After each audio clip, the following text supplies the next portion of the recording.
यहाँ पे आए हुए सभी मीडिया के साथियों को मेरा नमस्कार और सभी उत्तराखंड वासियों को जो जो अभी कार्यक्रम देख रहे हैं उन सब लोगों को मेरा नमस्कार, सबको मेरा प्रणाम। उत्तराखंड को बने 21 साल हो गए। लगभग 10 साल कांग्रेस ने राज किया, 11 साल बीजेपी ने राज किया। आज उत्तराखंड की जो दुर्दशा है, जाहिर तौर पे उसके लिए दोनों पार्टियां जिम्मेदार हैं। इन 21 सालों में भ्रष्टाचार को छोड़ के उत्तराखंड वासियों ने और कुछ नहीं देखा। अब आने वाले चुनाव में 5 साल और इनको अगर दे देंगे इनमें से किसी भी पार्टी को, तो और कुछ बदलने वाला नहीं है। ये ढर्रा ऐसे ही चलेगा। अगले चुनाव में भी यही मुद्दे होंगे, यही नारे होंगे, यही बातें होंगी, बदलेगा कुछ भी नहीं। उसके मुकाबले में 7 साल से दिल्ली में आम आदमी पार्टी की सरकार है, नई पार्टी है, पहली बार दिल्ली के लोगों ने मौका दिया और आम आदमी पार्टी ने अभूतपूर्व विकास किया है दिल्ली के अंदर। सरकारी स्कूल शानदार कर दिए, सरकारी अस्पताल शानदार कर दिए, ढेरों मोहल्ला क्लिनिक बनाए। पहले पावर कट बहुत लगते थे, बिजली अब 24 घंटे आती है, बिजली मुफ्त कर दी, बहुत सारे काम किए हैं। और ये मैं नहीं कह रहा, मेरा सबसे निवेदन है, आप फ़ोन करके अपने यार दोस्तों रिश्तेदारों से दिल्ली में फ़ोन करके पूछो कि भाई आप लोग केजरीवाल ने कुछ काम किया। अगर कोई कहे कि केजरीवाल ने काम नहीं किया तो उत्तराखंड में भी मेरे को वोट मत देना, और अगर कोई कहे कि काम किया तभी वोट देना। और मैं समझता हूँ इतने दावे के साथ और इतने विश्वास के साथ किसी पार्टी की हिम्मत नहीं है जो इतना बड़ा स्टेटमेंट कर दे कि हमारे दूसरे राज्य में फ़ोन करके पूछ लो। क्या आज कांग्रेस ये बात कह सकती है कि पंजाब में और राजस्थान में फ़ोन करके पूछ लो कि काम किया क्या? हम कह रहे हैं कि दिल्ली में फ़ोन करके पूछ लो। तो ये चुनाव ऐतिहासिक चुनाव है जिसमें एक बहुत बड़ा बदलाव संभव है। पहली बार उत्तराखंड के अंदर एक ईमानदार सरकार बन सकती है, भ्रष्टाचार खत्म हो सकता है। मैं कम नहीं कह रहा, मैं कह रहा हूँ खत्म हो सकता है। तो सबसे पहले मैं आपको संक्षेप में आम आदमी पार्टी का एजेंडा क्या है वो आपके सामने रखूंगा। उसके बाद दूसरी बातें, 10 पॉइंट एजेंडा मैं आपके समक्ष रख रहा हूं। ये आप कह सकते हो कि हमारा मैनिफेस्टो का सारांश है। डिटेल्ड मैनिफेस्टो कर्नल साहब वगैरह 1-2 दिन बाद रिलीज करेंगे, लेकिन मैं सारांश, मेन एजेंडा आम आदमी पार्टी का उत्तराखंड चुनाव में और आने वाले 5 साल के लिए आम आदमी पार्टी का मेन एजेंडा 10 पॉइंट एजेंडा है। सबसे पहला, हम भ्रष्टाचार खत्म करेंगे और केवल आम आदमी पार्टी कर सकती है, दूसरी पार्टियां नहीं कर सकती। उनको करना भी नहीं आता और उनकी नीयत भी खराब है। आम आदमी पार्टी वालों की नीयत साफ है, हमने करके दिखाया है। दिल्ली के अंदर 7 साल में हमने भ्रष्टाचार खत्म किया है। पहले लोगों को दर दर की ठोकरें खानी पड़ती थी, सरकारी दफ्तरों में जाते थे काम कराने के लिए। अब ऐसा नहीं है, अब घर बैठे सारे काम होते हैं, लोगों के काम घर में किए जाते हैं। बड़े लेवल का भ्रष्टाचार था वो खत्म किया हमने। जीरो टॉलरेंस है करप्शन के प्रति। आज सबसे बड़ा नासूर उत्तराखंड में भ्रष्टाचार है, चाहे वो बीजेपी की कांग्रेस हो, चाहे कांग्रेस को बीजेपी की हो, चाहे कांग्रेस की हो। सब नेताओं ने मिलकर उत्तराखंड को लूटा है। भ्रष्टाचार को खत्म करेंगे। बिजली दूसरा मुद्दा है। हमने दिल्ली में बिजली ठीक की, 24 घंटे बिजली की। पहले खूब पावर कट लगते थे, उत्तराखंड में भी हम बिजली ठीक करेंगे। यहाँ भी बहुत पावर कट लगते हैं, हालांकि उत्तराखंड बिजली बनाने वाला प्रदेश है। दिल्ली में बिजली बनती नहीं है, बाहर से खरीदते हैं। उसके बावजूद दिल्ली के अंदर 24 घंटे बिजली है। उत्तराखंड में भी 24 घंटे बिजली करेंगे और मुफ्त बिजली करेंगे जैसे दिल्ली में हमने की। तीसरा है रोजगार। दिल्ली में पिछले कुछ वर्षों में हमने 10 लाख बच्चों के लिए रोजगार मुहैया कराए हैं। हमें करना भी आता है और हमारी नीयत भी है। आज सबसे बड़ा समस्या उत्तराखंड के अंदर बेरोजगारी की है। एक है सरकारी नौकरियां जिसमें बहुत ज़्यादा भ्रष्टाचार है, पैसे के बिना, रिश्वत के बिना सरकारी नौकरी मिलती नहीं है। या तो आप मंत्री या एमएलए के दोस्त या रिश्तेदार होने चाहिए, या पैसे होने चाहिए रिश्वत देने के लिए। इसे खत्म करेंगे। हर उत्तराखंड के बच्चे को हर सरकारी नौकरी के ऊपर उसको बराबर का अवसर मिलेगा, बिना रिश्वत के और बिना सिफारिश के नौकरियां मिलेगी। और प्राइवेट सेक्टर के अंदर बहुत बड़े स्तर के ऊपर नौकरियां तैयार की जा सकती है। जैसे दिल्ली के अंदर हमने 10 लाख बच्चों को नौकरियां दी हैं, उत्तराखंड में भी हम नौकरी देंगे। और जब तक नौकरी नहीं मिलती 5,000 रुपये का बेरोजगारी भत्ता होगा। महिलाओं के लिए हर महिला को 1,000 रुपये, 18 साल से ऊपर की हर महिला को उसकी ज़रूरतों के लिए, महंगाई बहुत बढ़ गई है, 1,000 रुपये हर महिला के अकाउंट में हर महीने डाला जाएगा। स्कूल शिक्षा, आज पूरे देश क्या पूरी दुनिया मानती है कि दिल्ली के अंदर शिक्षा क्रांति हुई है। सरकारी स्कूलों को शानदार कर दिया। अब गरीबों के और अमीरों के बच्चों को एक जैसी शिक्षा मिलती है। एक ही डेस्क पे अफसर के बच्चे, जज के बच्चे और एक रिक्शे वाले के बच्चे एक ही साथ बैठ के पढ़ते हैं। उत्तराखंड के अंदर आज सरकारी स्कूलों का बहुत बुरा हाल है, बहुत खंडर बने पड़े हैं सरकारी स्कूल। गरीबों के बच्चों को शिक्षा नहीं मिल रही है, गरीबों के बच्चे गरीब रह जाते हैं। तो उनके यहाँ पे उत्तराखंड में भी स्कूल अच्छे करेंगे। हमें करने आते हैं और हमें ही करने आते हैं और किसी पार्टी को नहीं करने आते। अगर किसी को जो भी चाहते हैं उत्तराखंड के स्कूल अच्छे हों, केवल और केवल आम आदमी पार्टी को करने आते हैं, बाकी किसी को नहीं करने आते। उनकी नीयत भी खराब है। तो जैसे दिल्ली में स्कूल अच्छे करे वैसे यहाँ भी करेंगे और शिक्षा सबके लिए मुफ्त होगी। जिसके पास पैसा नहीं है और इस देश में पैदा हो गया, उसको अच्छी शिक्षा का अधिकार है और वो अधिकार आम आदमी पार्टी देगी। अस्पताल, दिल्ली के कोने कोने में, गली गली में हमने मोहल्ला क्लिनिक खोले हैं। आज उत्तराखंड में इतने सालों के बाद भी पहाड़ों के गांव में, किसी भी गांव के अंदर कोई स्वास्थ्य सेवा नहीं है।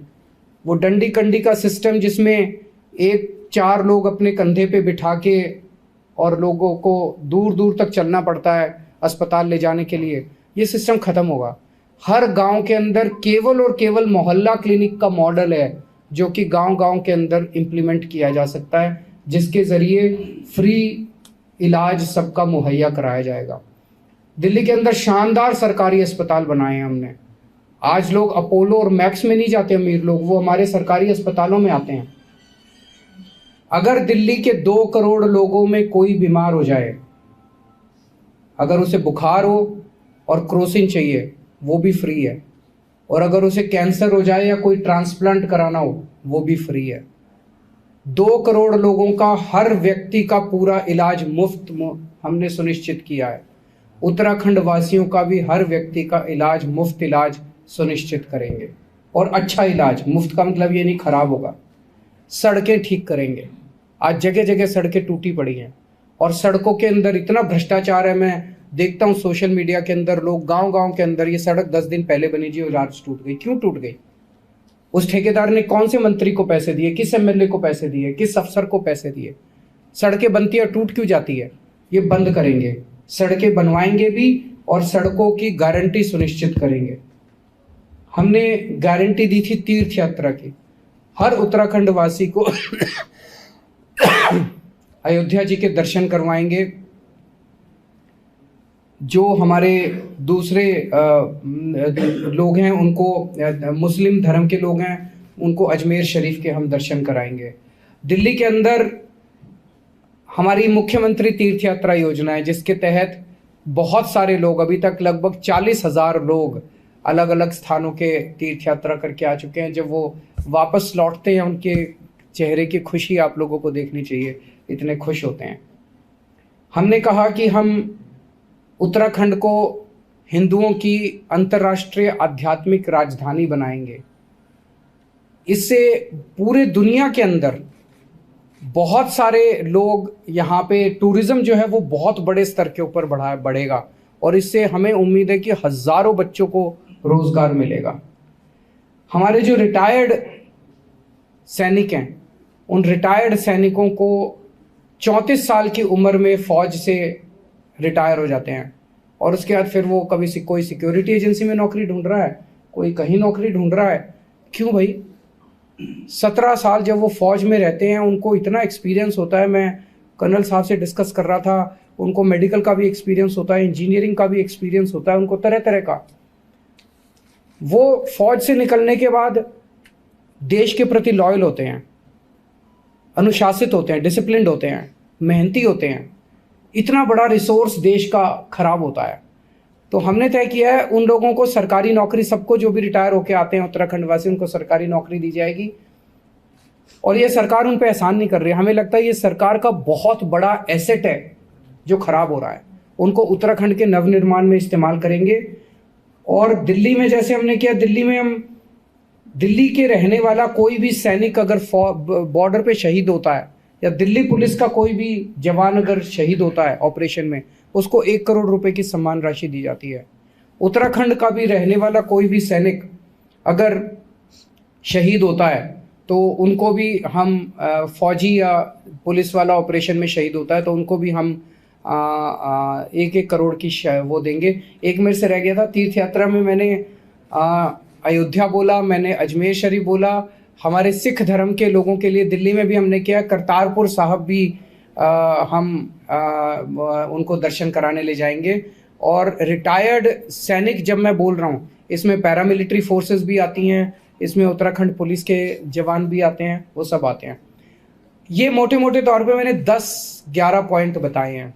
इसके अलावा भी और बहुत सारे हैं जो कि कर्नल साहब आप लोगों के, उत्तराखंड के जो भी इश्यूज़ हैं, कर्नल साहब आपको डिटेल्ड मैनिफेस्टो जब जारी करेंगे तो बताएंगे। ये सारी चीज़ें मिला के हम शिक्षा फ्री करेंगे। आज एक आदमी अगर अपने, उसके 3 बच्चे हैं, प्राइवेट स्कूल में भेजता है तो कम से कम एक बच्चे का 3,000 रुपये महीने का तो खर्चा आ ही जाता है। सो उसके 9,000 रुपये बचेंगे। मैं इस साल दिल्ली में, आपको जान के ताज्जुब होगा, 2.5 लाख बच्चों ने अपने प्राइवेट स्कूल से नाम कटा के सरकारी स्कूल में भर्ती कराया। और बड़े बड़े अमीरों के बच्चों ने प्राइवेट स्कूल से नाम कटा के सरकारी स्कूल में भर्ती कराया, 2.5 लाख बच्चों ने। तो लगभग 10,000 रुपये महीना तो इसी के बच गए। उसके बाद हम बिजली फ्री करेंगे, हर एक का इलाज मुफ्त करेंगे। ये सारी चीज़ें मिला के मैं देख रहा था, कम से कम हर परिवार को हर साल 2 लाख रुपए का फ़ायदा होगा, कम से कम, इससे ज़्यादा ही होगा, 2 लाख रुपए का फ़ायदा। तो 5 साल में हर परिवार को कम से कम सीधे तौर पे 10 लाख रुपए का फ़ायदा होगा इन सभी कदमों से। ये सब चीज़ें ऐसी हैं जो हमने दिल्ली में करके दिखाई हैं। मैं हवा में बात नहीं कर रहा, ये हमने सब किया है, दिल्ली के अंदर किया है और हम ही कर सकते हैं। इस देश के अंदर केवल और केवल हमने ही किया है और किसी पार्टी ने नहीं किया, केवल हम ही कर सकते हैं। मैं फिर से निवेदन करता हूं, किसी भी व्यक्ति को अगर ये लगता है कि केजरीवाल झूठ बोल रहा है, आम आदमी पार्टी बड़े बड़े वादे कर रही है, आप दिल्ली में फ़ोन करके अपने दोस्तों को, यार रिश्तेदारों को फ़ोन करके पूछें कि क्या आप केजरीवाल सरकार से खुश हैं। अगर वो कहे नहीं खुश हैं, मुझे उत्तराखंड में वोट मत देना। ये बहुत बड़ी बात है। किसी पार्टी के अंदर इतनी हिम्मत नहीं है कि ये बोल सके। मेरा प्रश्न ये है कि इन दोनों पार्टियों ने क्या किया। अगर हम 7 साल में दिल्ली में इतना कुछ कर सकते थे, इन दोनों पार्टियों ने 21 साल में क्या किया, इन्होंने क्यों नहीं किया? इन्होंने केवल और केवल अपने घर भरने के सिवा कुछ नहीं किया। मेरा प्रश्न इन दोनों पार्टियों से है, इन दोनों पार्टियों ने रल मिल के अभी तक सरकारें चलाई हैं। ये पार्टी कहती है इनके पास उनका स्टिंग है, वो पार्टी कहती है इनके पास उनका स्टिंग है। अरे तुम दोनों के पास एक दूसरे के स्टिंग है तो दोनों एक्शन क्यों नहीं लेते, जेल क्यों नहीं भेजते फिर दूसरे को? वो कहते हैं जब इनकी सरकार आती है तो वो कहते हैं भाई इन्होंने स्कैम करे, वो कहते हैं इन्होंने स्कैम करे। तो जब तुम्हारी सरकार है, बीजेपी की 5 साल से सरकार है, बीजेपी वालों ने एक भी कांग्रेसी के खिलाफ एक्शन लिया? नहीं लिया। क्यों? उनको पता है अगली बार जब कांग्रेस वाले आएंगे तो वो हमें बचाएंगे, हम इनको बचाएंगे। एक दूसरे को बचाने के सिवा इन्होंने कुछ नहीं किया। आज उत्तराखंड में 55,000 60,000 करोड़ का कर्जा है। ये कर्जा कैसे चढ़ा? ये 60,000 करोड़ रुपया गया कहां? ये दोनों पार्टियां इसका जवाब दें। 60,000 करोड़ कहां गया? क्या उत्तराखंड के अंदर पिछले 21 साल में एक भी स्कूल बना? नहीं बना। क्या पिछले 21 साल में एक भी नया कॉलेज बना, एक भी नई यूनिवर्सिटी बनी, एक भी नया अस्पताल बना, एक भी नई डिस्पेंसरी बनी, कोई सड़क बनी? नहीं बनी। तो ये 60,000 करोड़ ये कहां ले गए? ये सारा का सारा इनके स्विस बैंकों में इन्होंने प्रॉपर्टियां खरीदी पूरी दुनिया भर में। एक नेता से ये पूछ लो तेरी टोटल वेल्थ क्या है, उसको भी नहीं पता होगा उसकी टोटल संपत्ति कितनी है, इतना कमा रखा है इन लोगों ने। ये सारा पैसा उत्तराखंड का इन नेताओं ने लूटा है। उत्तराखंड के लोगों के पास आज एक विकल्प है, एक ईमानदार पार्टी है। ईमानदार पार्टी को वोट दीजिए। आज एक ही जरूरत है उत्तराखंड को, एक ईमानदार विकल्प की, और आम आदमी पार्टी वो ईमानदार विकल्प देगी। अगर आपके कोई प्रश्न है तो। केजरीवाल साहब, अभी तक के जो सर्वे है वो ये बता रहे हैं कि केजरीवाल की 1 या 2 सीट आ रही है उत्तराखंड में। आपने इतने बड़े बड़े दावे किए, आपकी सरकार कैसे बनेगी, आप कितनी सीट ला रहे हैं?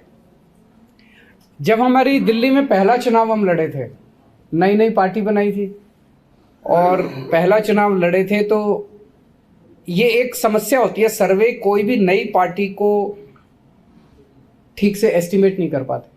उस टाइम सारे सर्वे ये दिखाते थे कि इनकी 6% या 7% वोट आएगा। आप गूगल करके देख लेना। 2013 में जब हम पहला चुनाव लड़े थे, 2013 में, हाँ दिसंबर में पहला चुनाव था, 2000 फिर 49 दिन की सरकार बनी थी 2013 में, तो सारे सर्वे ये दिखाते थे कि इनकी 6 या 7% वोट आएगी, एक भी सीट नहीं आएगी। और पत्रकारों में ये था कि सबकी जमानत जब्त होगी, केजरीवाल शायद अपनी जमानत बचा ले। ये नहीं कहते थे जीतेगा, केजरीवाल शायद अपनी जमानत बचा ले। हमारी 28 सीट आई और पहली बार में ही सरकार बनी। तो मेरा ये कहना है कि जनता पे भरोसा, चुनाव उम्मीद पे लड़े जाते हैं। आज उत्तराखंड की जनता को बीजेपी या कांग्रेस से क्या उम्मीद है? मैं आपकी बात से 100% सहमत हूं कि भाई इतनी बड़ी बड़ी बातें कर दी, जब जीतोगे ही नहीं तो करोगे क्या। लेकिन आम आदमी पार्टी नई पार्टी है, पहली बार उत्तराखंड का चुनाव लड़ रही है। जनता पे भरोसा कीजिए, और जनता को अगर लगता है कि हम अच्छी बात कर रहे हैं तो जरूर वोट देगी। हम तो मानते हैं कि पूर्ण बहुमत आना चाहिए, क्योंकि आज किसी भी पार्टी के साथ मैंने इतनी बातें की। अब मेरी प्रेस कॉन्फ्रेंस के बाद उनसे जाके पूछ लेना धामी साहब से कि जी ये स्कूल अस्पताल, केजरीवाल कह रहा है मैं स्कूल अस्पताल ठीक कर दूंगा, आपने 5 साल में क्यों नहीं करे? आपको करने नहीं आते, आपकी नीयत खराब है। हरीश रावत साहब से पूछ लेना जी 10 साल हो गए आपको, सरकार 10 साल चलाई, आपने स्कूल अस्पताल ठीक क्यों नहीं करे? आपको करने नहीं आते या उनके पास कोई एजेंडा ही नहीं है? वो जनता के बीच में जाके कांग्रेस क्या कह रही है, भाई 5 साल इन्होंने लूट लिया, अब हमारी बारी है, हमें लूटने दो। धामी साहब कह रहे हैं मेरे को तो 6 ही महीने हुए हैं, 5 साल तो दे दो कम से कम। आप ये बोलिए अगर असेंबली आती है और आप सरकार बनाने की भूमिका में होते हैं तो आपका क्या रहेगा, किसके साथ जाएंगे? सर शुभ शुभ बोलिए, प्रार्थना प्रार्थना कीजिए कि हमें पूर्ण बहुमत मिले। आपने जब दिल्ली की बात कही 28 सीट वाली, तब आपने किसी का समर्थन लेके सरकार बनाई थी, तो मैं वही चाह रहा हूँ उत्तराखंड में क्या इरादा है? एक बार 10 मार्च को नतीजे आ जाए, फिर मैं भी यहीं हूँ इसी देश में, आप भी यहीं हैं, फिर बात करेंगे। केजरीवाल जी आप गोवा में भी चुनाव लड़ रहे हैं, उत्तराखंड में भी, वहाँ माइनिंग भी बड़ा इशू है, उत्तराखंड में भी माइनिंग का इशू है, खनन का, तो आम आदमी पार्टी का स्टांस क्या है? जाएंगे आप लोग? स्टैंस यही है जी, ये सारा इन्होंने भ्रष्टाचार करके पूरा एनवायरनमेंट खराब कर दिया, बड़े बड़े पहाड़ खराब कर दिए, बड़े बड़े जंगल खराब कर दिए। इन्होंने बेईमानी कर करके सारे ठेके दिए हैं, और ये बेईमानी भ्रष्टाचार रोका जाएगा, और इसको ईमानदारी के साथ जो भी सरकारी नीति है उस नीति के साथ एनवायरनमेंट को प्रोटेक्ट करते हुए जो भी खनन करने की जरूरत है उसको अलाउ किया जाएगा। सर अगर क्या बोलते हैं आपका उत्तराखंड में नशा एक बड़ा मुद्दा बन रहा है, सामाजिक मुद्दा बन रहा है, आपने अपने पूरे इसमें नशे को छोड़ रखा है। मैं आपको एक उदाहरण देता हूँ जी। 2 मुख्यमंत्री हैं, एक ईमानदार एक बेईमान है। बेईमान मुख्यमंत्री अपने पुलिस वालों को बुलाता है और सबसे क्या कहेगा, हाँ भाई कितने लाए, अपने एरिया में कितनी कलेक्शन हुई तो जब पुलिस वाले को अपनी एसपी की, थानेदार की पोस्टिंग करने के लिए पैसे देने पड़े, हर महीने कलेक्शन करके ऊपर पहुंचाना पड़े, तो वो तो नशा ही बिकवाएगा, नशे वालों के साथ सांठगांठ करेगा। और एक ईमानदार मुख्यमंत्री है, वो अपने सारे अफसरों को बुलाता है, कहता है खबरदार मैं खाल खींच लूंगा तुम्हारी, अगर नशा बिकता हुआ मिला तो तुम्हारे एरिया में। तो वो नशा, पुलिस कुछ भी कर सकती है, अच्छा काम भी कर सकती है, खराब काम भी कर सकती है। आपकी नीयत कैसी है, मुख्यमंत्री की और मंत्री की नीयत कैसी है, उस पर निर्भर करता है। यही 1 मिनट, यही पुलिस, उत्तराखंड पुलिस आपको चमत्कार करके दिखा देगी। जैसे दिल्ली में सरकारी टीचर हैं हमारे, पहले कहते थे सरकारी टीचर बड़े खराब होते हैं, पढ़ाते नहीं है, काम नहीं करना चाहते। टीचर आती है पेड़ के नीचे बैठ के स्वेटर बुनती रहती है, यही तो धारणाएं होती है सरकारी टीचर की। इन्हीं मेरे 60,000 टीचर्स ने, मैंने बदले नहीं आने के बाद, इन्हीं 60,000 टीचर्स ने शिक्षा क्रांति करके दिखा दी। उनको माहौल अच्छा मिल गया। यही उत्तराखंड पुलिस नशा बंद करके दिखाएगी आपको, देख लेना। ईमानदार, एक मौका दे दो, 10 साल इनको भी देख लिया, 10 साल इनको भी देख लिया, अब 5 साल और इनको दे दोगे, कुछ नया नहीं करने वाले। एक मौका हमें करके देख लो। जैसे दिल्ली में बीजेपी और कांग्रेस का सफाया हो गया, बीजेपी और कांग्रेस उत्तराखंड से खत्म हो जाएंगी। एक आखिरी सवाल, आप आखिरी मत बोलो, 2-4 और। हरिद्वार में टिकट बंटवारा काफी देर से हुआ और आपके पार्टी के कुछ कार्यकर्ता नाराज हुए क्योंकि जो एंड टाइम पे लोग हैं उनको टिकट दिया गया। क्या भाजपा से कोई इसमें साठगांठ है? जनता में ये इस समय हवा है। भाजपा से हमारी साठगांठ है, खत्म कर दिया हमने दिल्ली में भाजपा को। उनसे हमारी कहानी साठगांठ। जनता ने आपको नकार दिया, उसके बाद जो आपके जो चुनाव है नगर पंचायत के और नगर पालिका और नगर निगम के, तो उसमें क्या रहेगा फिर आपकी? नहीं, हम सारे चुनाव लड़ेंगे जी, पर आप शुभ शुभ बोलो, नकार दिया क्यों बोलते हो? अच्छा सोचो, पॉजिटिव सोचो। दूसरा उत्तराखंड के 2 मुद्दे थे, किसान और गंगा। यमुना आप स्वच्छ नहीं कर पाए 7 सालों में, तो गंगा कैसे स्वच्छ करेंगे? मैंने दिल्ली के अंदर बहुत बड़ा अभी लोगों को वो किया है, 2025 तक अगर मैं यमुना साफ ना कर पाऊं, मैंने दिल्ली की जनता को कहा है मेरे को वोट मत देना।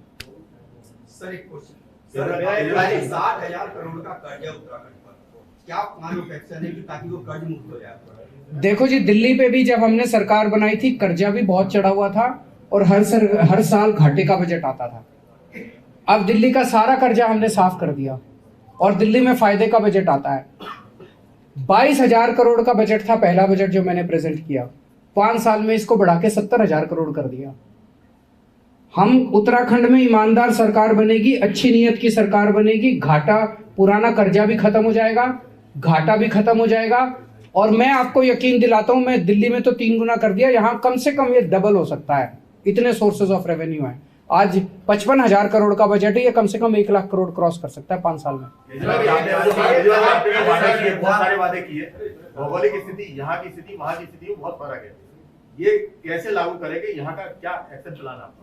मैं भाई साहब, मैं आपकी पूरी बात से सहमत हूँ। हर राज्य अलग होता है, लोग अलग होते हैं, भाषा अलग होती है, कल्चर अलग होता है, सर्कमस्टांसेस। एक ही चीज होती है जो सरकार चलाती है, नीयत साफ है क्या? अगर साफ नीयत हो, दिल्ली की अपनी समस्याएं थी। जब हमारी दिल्ली में सरकार बनी, हमें तो स्कूल चलाने आते नहीं थे, हमें तो अस्पतालों का भी कुछ नहीं पता था, हमें तो बिजली का भी कुछ नहीं पता था, हमें तो पानी का भी कुछ नहीं पता था। लेकिन हमारी नीयत साफ थी। हम बैठे लोगों के साथ जिनको स्कूल चलाने आते थे, हम बैठे लोगों के साथ जिनको अस्पताल चलाने आते थे, और हमने साफ नीयत से मेहनत करके सब ठीक कर दिया। उत्तराखंड की अपनी समस्याएं हैं, लेकिन हमारी नीयत साफ है। ये इससे ईमानदार आदमी मिलेगा बताओ आपको पूरी उत्तराखंड में ढूंढने से? इतना कमिटेड आदमी मिलेगा? अब इनकी नीयत साफ है, ये करना चाहते हैं। जब इनकी पावर नहीं है तभी ये लगे हुए हैं। इतने बच्चों को नौकरी दिला दी, आर्मी में भर्ती करा दिया। तो साफ नियत वाली सरकार आगे बैठ के करेंगे सबके साथ। राहुल गांधी ने प्रधानमंत्री नरेंद्र मोदी को कहा कि वो प्रधानमंत्री नहीं है, वो 21वीं सदी के राजा हैं। आपका क्या मानना है? उन्हीं से पूछो जी, मैं इन चक्रों में नहीं पड़ता। मेरे को राजनीति, हम दोनों को राजनीति करनी नहीं आती, हमें राष्ट्र निर्माण करना आता है। हमसे स्कूल बनवा लो, हम बना देंगे। हमसे अस्पताल बनवा लो, हमसे बिजली ठीक करा लो, हमसे वो आता है। ये गाली गलौज हमको नहीं आती। सर, आपने कहा था कि जब मैं सीएम बनूंगा, आपने कहा था जब मैं सीएम बनूंगा या सीएम जब आप रहे, आपने उस समय वादा किया था कि मैं मेट्रो में ट्रैवल करूंगा, मैं कभी सारी सुविधाएं नहीं लूंगा। लेकिन आपके पास सब कुछ मेट्रो में आप ट्रैवल करते हुए नजर नहीं आते। यार मेरा एक बयान, मेरे झूठ मत बोलो, कहीं मैंने नहीं कहा। मैं पहले 1 मिनट सुनो। मैंने ये कहा था मैं बड़ी बड़ी गाड़ियां नहीं लूंगा, मेरे साथ 10 आगे गाड़ियां 10 पीछे गाड़ियां नहीं चलेंगी। मैं एक ही गाड़ी पे चलता हूं, मेरे साथ केवल एक एस्कॉर्ट चलती है। मेरे साथ वो लंबा चौड़ा तामझाम आज भी नहीं चलता जो एक मुख्यमंत्री के साथ 10 गाड़ियां पीछे, ब्लैक कमांडो आगे, व्हाइट कमांडो, फलाने कमांडो। मेरे साथ वो सब नहीं चलता। मैंने कभी नहीं कहा मैं मेट्रो में चलूंगा। मेट्रो में चल के यार मुख्यमंत्री बेचारा 4 घंटे मीटिंग में वो नहीं पहुंच। पहले भी मेरे पास गाड़ी थी, मेरे पास अपनी गाड़ी थी, अब सरकारी गाड़ी है। सीएम साहब, हरिद्वार में टिकट बंटवारे के दौरान आपका आम आदमी वाला झंडा है, वो पूरी तरह बोल रहा है। मैं पता कर लूंगा जी, मेरे को पूरा आइडिया नहीं है कि क्या हुआ है, मैं पता कर लूंगा। अगर कुछ गड़बड़ ठीक कर लेंगे इसको। सर, आपकी सरकार पहाड़ पे ट्रेन पहुंच पाएगी? हैं? आपकी सरकार बनती है तो पहाड़ पे ट्रेन पहुंच पाएगी? जरूर करेंगे जी, वो जो भी ट्रांसपोर्ट है ये बताएंगे इसमें। ये चीजें तो ना हो रखी है दुनिया में। तो ये पहाड़ ऐसे तो खतरनाक थोड़ी है, जिस तरीके से आप सवाल करके बोल रहे हैं कि पहाड़ में नहीं हो सकती चीजें, ऐसा कहाँ होता है। एजुकेशन की बात करें, एक अच्छा टीचर होगा तो पहाड़ में नहीं पढ़ा सकता है। हेल्थ की बात करें, अगर एक अच्छा डॉक्टर होगा तो ऊपर नहीं कर सकता। मैं तो रहता ही पहाड़ में हूँ। आज अगर हम बोले कि पहाड़ में ट्रेन चलेगी, ये तो मजाक वाली बात है। ट्रेन को क्यों नहीं जाना चाहिए पहाड़ में, ये असली बात है। और वो सर यही बोल रहे हैं कि हमारी नीति और नियत जो है इसी मकसद के लिए है कि हमने पहाड़ों को और अच्छे तरीके से उजागर करना है। बहुत बहुत शुक्रिया जी, थैंक यू।